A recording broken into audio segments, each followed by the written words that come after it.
Welcome to my Sunday sound bites that I'm going to have here on my YouTube channel, which is a reflection of the week and how we can better ourselves personally and also in business.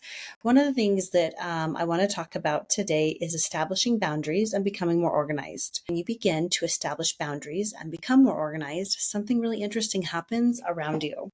You start to see the true nature of people, and some may even attempt to keep you stuck in old mindsets. So look out for what those mindsets sound like. And a sign is when people say things like this: you are who you are. This is a very clear sign that they limit thinking and lack understanding of personal growth. Personal growth is to expand one's self. Individuals often prefer others to remain stagnant because they themselves resist change. They feel threatened by positive changes you're making because it highlights the areas in their life that they are not willing to grow. So as you embrace positive growth and set boundaries, you will find the negative attitudes and behaviors become less tolerable. And that is why you'll soon start to have smaller circles, because you don't want to feel drained or to feel like you surround yourself with people who don't respect your boundaries. First of all, what are they? Boundaries are like invisible lines, and we define them for what's acceptable and for what's not acceptable. They protect your time, they protect your energy, they protect your emotional well-being and your physical space. So think of them as your personal rules of engagement and what you will and will not tolerate from others. Why boundaries matter. Now, why are boundaries so important? When you don't have clear boundaries, you end up taking on more than you should emotionally, physically, and mentally. This can lead to stress, burnout, and even resentment. Boundaries are a form of self-respect. They help you preserve your energy for really what truly matters. How do you set boundaries and begin organizing your life? Well, when you start setting boundaries and becoming more organized, you begin to notice a shift in your relationships. Some people might not react positively. They might say things like, you are who you are, trying to keep you stuck in these old patterns.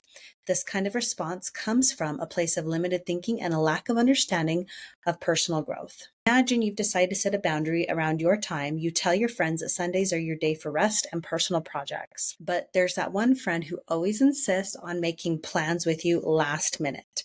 When you politely decline, they may push back or put you on a guilt trip.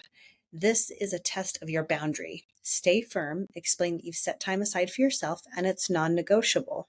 Example of like an emotional boundary would be, let's say you have a friend who's consistently vents to you about their problems, but never asks how you're doing.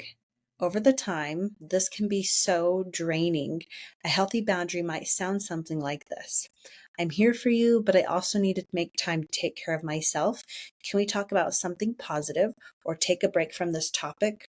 This helps you protect your emotional energy, and you also empower them to learn how to work through these things without spewing it outward. It's almost encouraging them to start looking inwards about the conflicts that are going on inside with them.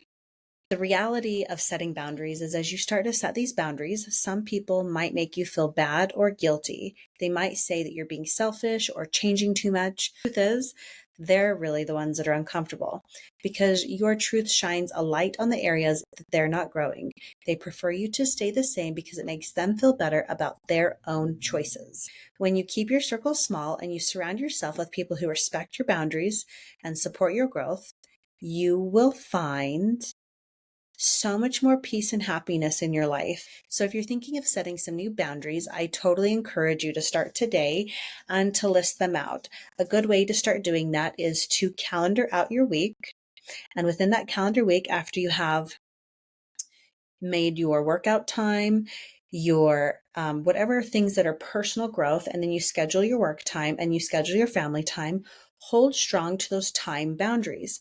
By keeping consistent at that, you have these habit stacks of things that grow over time, and you're able to accomplish so much. Now, obviously things can pivot and change, but truly having boundaries around your time, at the end of the day, you know that you had a strategy in place for your mental, emotional, and physical well-being. And at the end of the week, when you look back and reflect at being able to fit everything in, it feels like an accomplishment. It feels like a win. So an example might be or look like this. Monday, you get up at a certain time, you have your workout. That's, your boundary around this time. Then you start work at a certain time. You eat a healthy meal at a certain time. You do certain things during work at a certain time. By tracking and keeping that in alignment over a period of time, you will accomplish more than you thought possible just by having a strategy in place around how to be and do boundaries. So, if you like what you heard and you have more questions, please click the link below and reach out.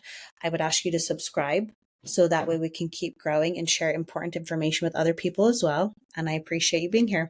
We will see you next week on a Sunday Soundbite.